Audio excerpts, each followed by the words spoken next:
Bom, com esse cenário já consolidado na Câmara e no Senado, a gente tem aí pela frente alguma novidade em relação a posições que podem ser ocupadas a partir das forças dos partidos, também nos ministérios. O que pode vir por aí? O que é o ponto mais importante para a gente ficar de olho nessas trocas, pensando, né, em posições cada vez mais com ambição, né, desses partidos que ganham força lá no Congresso? Olha, eu vou começar com uma notícia quentinha que não tem a ver com a questão partidária na reforma ministerial. Não tem a ver com partidos, não tem a ver com jogo de poder, mas tem a ver sim com uma decisão pessoal, que é o seguinte: olha só que coisa importante. O ministro José Múcio comunicou ao presidente Lula que fica no governo. Ele que ocupa o Ministério da Defesa, um ministério-chave neste ano de um julgamento histórico no Supremo Tribunal Federal. Um julgamento sobre a tentativa de golpe de Estado durante o governo Jair Bolsonaro. E, olha, no banco dos réus estarão vários militares e, inclusive, militares de altíssima patente do Exército e também da Marinha. Então, o Zé Múcio tinha comunicado ao presidente Lula no final do ano passado que iria sair. Por quê? Porque ele está cansado, porque a mulher dele está cobrando a presença dele, a família, os netos estão cobrando a presença dele, ele que é de Recife. E então o Zé Múcio tinha comunicado ao presidente que iria sair, né? E o presidente pediu para ele pensar melhor, porque mudar o ministro da Defesa num momento como esse não é fácil. E arranjar um perfil tão adequado como o do Zé Múcio para essa função é mais complicado ainda, né? Mas na sexta-feira o Zé Múcio se encontrou com o presidente Lula, a Vera, a mulher dele, também estava em Brasília, ou seja, o casal se encontrou com o presidente Lula e aí comunicaram os dois, né, marido e mulher, comunicaram ao presidente que sim, o Múcio fica. E tem um detalhe muito interessante, por quê? Porque como o Zé Múcio é considerado o homem certo, na hora certa, no lugar certo, numa área super difícil, conflagrada, que foi muito contaminada pela política na era Bolsonaro, né? O Zé Múcio, primeiro, tem o apoio dos comandos do Exército, da Marinha e da Aeronáutica. Todos os três comandantes dizem claramente que, se dependerem dele, o Múcio fica onde está, não há mudanças. Segundo, a mídia, né, vocês estão vendo que eu sou um exemplo, também tem elogiado bastante a postura, a tranquilidade, o equilíbrio, né, o bom senso do Zé Múcio nessa área difícil. Mas tem uma novidade aí, uma curiosidade, é que sabem quem fez apelo para o Múcio ficar e adiar a volta a Recife, a volta para casa? O Supremo Tribunal Federal. Os ministros do Supremo foram um a um ali no Múcio. Olha, Múcio, não dá para sair agora, né? O julgamento, já imaginou, tá lá o Braga Neto, general de 4 estrelas Braga Neto do Exército, tá lá preso, vai estar no banco dos réus. Devem ter aí outros militares, como o general Augusto Heleno, o general Paulo Sérgio, enfim. E aí, como é que fica isso? Né, sem o Múcio lá para fazer o anteparo, para fazer a ponte, o diálogo. Então, o próprio Supremo fez um apelo e o Zé Múcio fica. Essa é uma decisão muito importante. Tudo bem, notícia quentinha, então, trazida pela Eliane. Zé Múcio fica no Ministério da Defesa. E nessa reforma aí, Eliane, que está aí em curso, pelo menos em negociação, né? E como é que ficam as mulheres no Ministério? Porque lá no começo do governo se falou muito, né, que o número de mulheres no Ministério ficou abaixo do esperado. Muda alguma coisa nesse aspecto? Pois é, aquela foto inicial do governo Lula, né, com representantes indígenas, com negros, com muitas mulheres, uma foto toda colorida, aquilo foi muito bonito, muito simbólico, mas a primeira demissão do governo foi exatamente de uma mulher. Depois a segunda demissão também foi de uma mulher. Né? O Supremo Tribunal Federal hoje, com seus 11 membros, só tem uma mulher.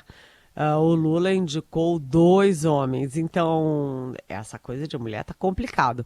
E o foco da reforma ministerial agora é um foco político e partidário, sim.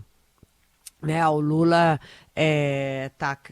caiu de popularidade, pela primeira vez houve uma inversão, a aprovação do governo está menor do que a desaprovação, então o Lula está dando um choque aí, vamos dizer um choque de popularidade no governo, trocou o Sidônio, né, botou o Sidônio Palmeira na comunicação e quer revigorar a imagem do governo. E aí é uma chance de mulheres, né? Só que não é bem assim, porque uma das ministras que está na mira para sair é a ministra da Saúde, Nízia Trindade. Ela é uma boa técnica, fez um ótimo serviço na Fiocruz, no Rio de Janeiro, até por isso foi convidada e aceitou ser ministra do Lula, mas o ministério é grande demais, é poderoso demais, tem problema demais e a dengue tomou conta. Além disso, o Ministério está tendo dificuldade de gestão ao providenciar e ao distribuir vacinas. E a Nízia é uma boa técnica, mas não conhece a máquina federal, não conhece as relações com a mídia, com a política.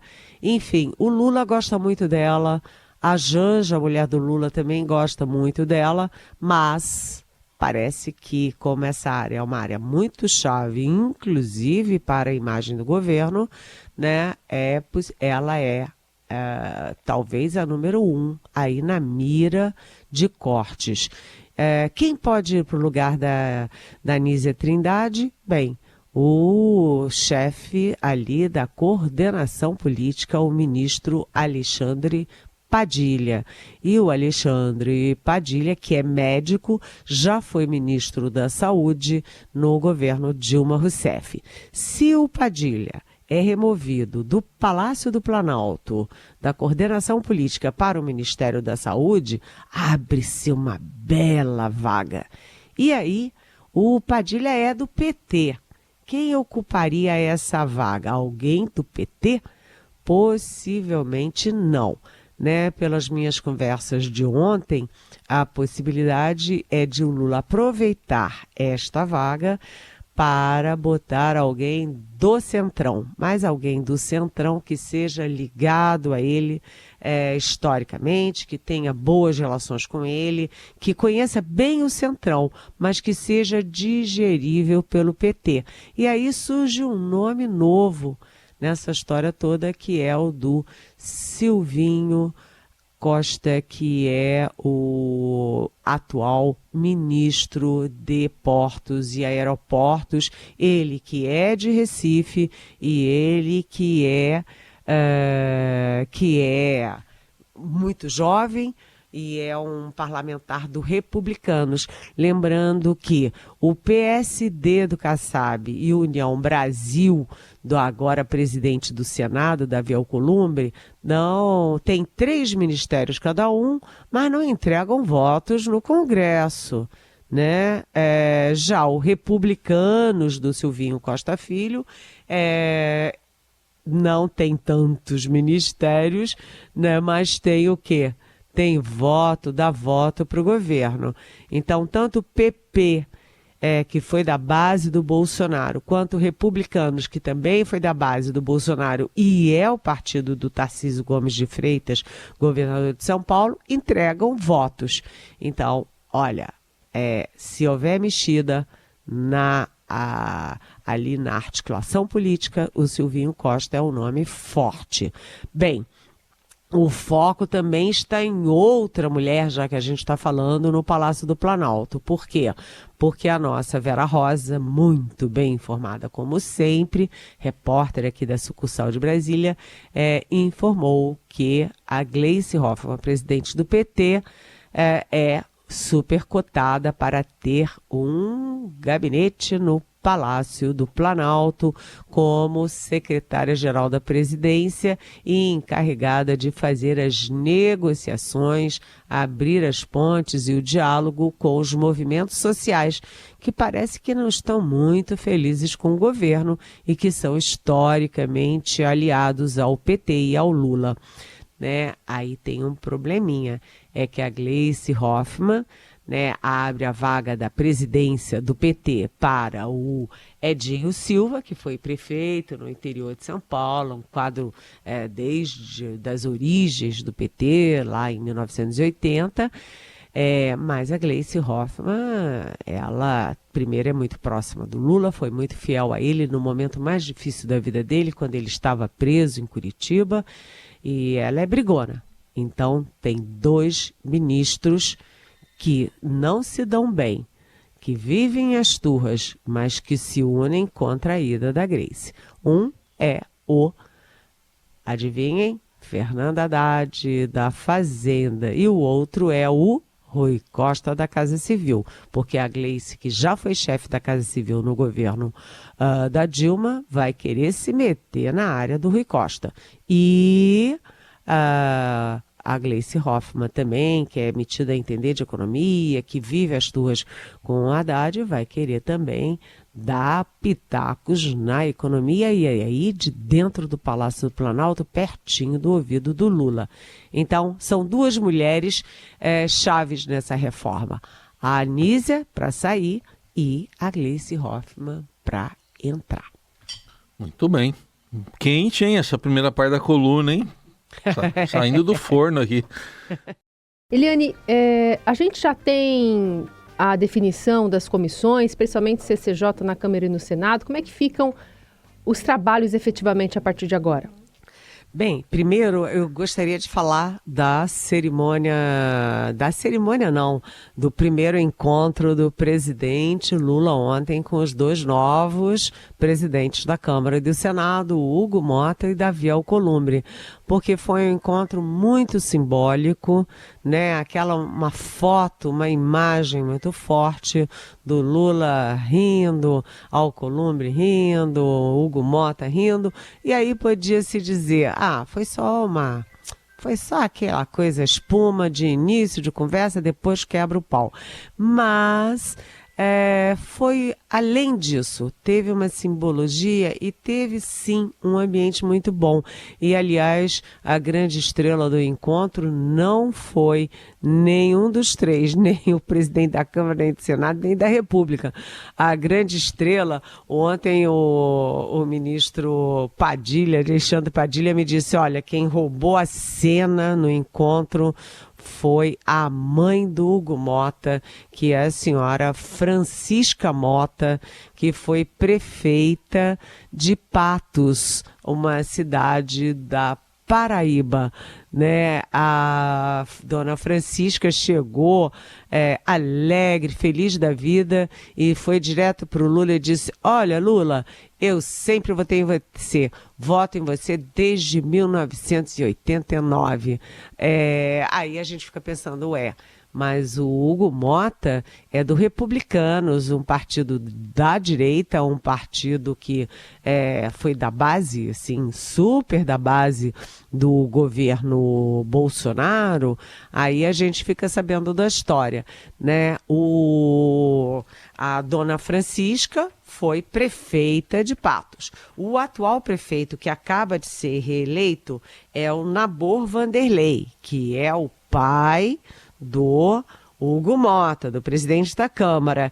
E olha só, nos 2 casos, os vices, tanto da Francisca quanto do Nabor, foram ou são, do PT. E o próprio Alexandre Padilha, uma vez como ministro da Saúde, outra vez como coordenador político do primeiro governo do Lula, ele foi exatamente para Patos, na Paraíba, fazer a campanha da Francisca e do Nabor. Pais, né, o pai e a avó do Hugo Mota, ou seja, a relação com o Hugo Mota começa bem na Câmara. E o Palácio registrou com muita felicidade o Hugo Mota falar várias vezes em democracia, democracia, democracia. Desde que ele foi eleito, ele fala em democracia, democracia o tempo inteiro. E o Palácio também registra uma frase muito importante do Davi Alcolumbre no dia da eleição dele na presidência do Senado, a volta dele à presidência do Senado, que é o seguinte, atenção, né? O presidente Luiz Inácio Lula da Silva foi eleito pelo povo brasileiro. Não cabe ao Congresso atrapalhar a agenda do presidente, né? Então, a coisa começou muito bem com o governo, ou seja, do Congresso com o governo. Se vocês quiserem, daqui a pouco, podem me perguntar sobre a agenda do governo com o Congresso, porque eu também conversei sobre isso com ministros ontem no Palácio do Planalto. Bem, então vamos aproveitar. Vamos aproveitar? Vamos. Então vamos lá, porque depois a gente tem que falar da relação do Congresso com o Supremo, que não tá lá essas coisas não, hein? Tá, a relação do Legislativo com o Executivo até que começou bem até agora, mas do Legislativo com o Judiciário tá pegando. Mas vamos lá a pauta então. São vários eixos, né? O presidente Lula se comprometeu com o Hugo Mota e com o Alcolumbre de, na semana que vem, entregar toda uma agenda de interesse do governo no Congresso. Mas já tem um resumo que eu consegui ontem com vários eixos. O eixo mais importante, claro, que é a economia.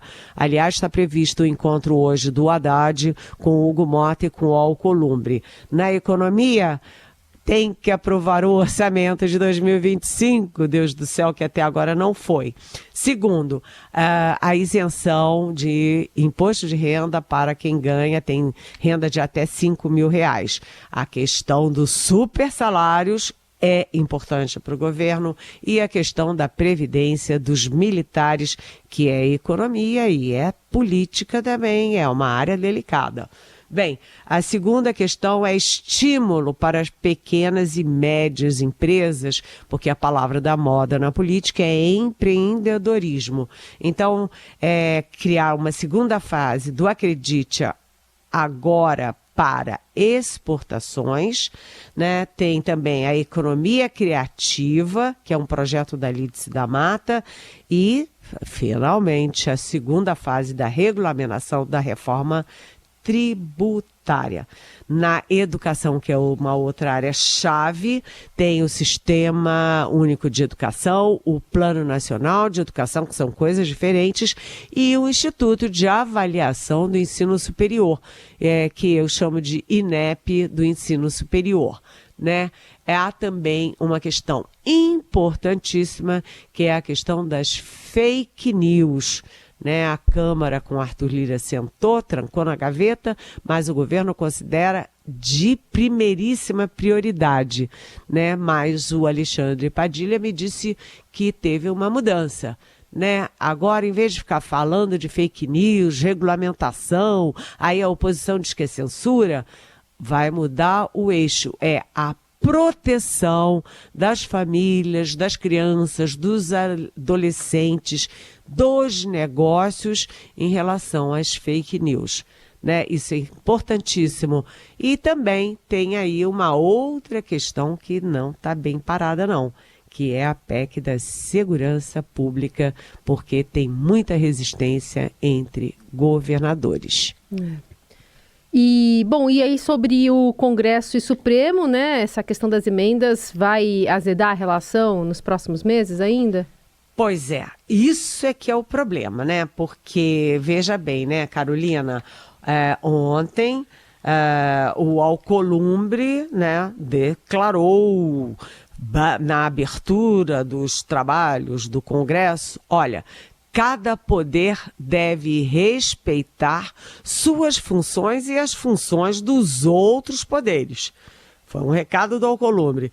Aí o Luiz Roberto Barroso, presidente do Supremo, respondeu: a democracia reserva poder para agentes públicos que não são eleitos pelo voto popular.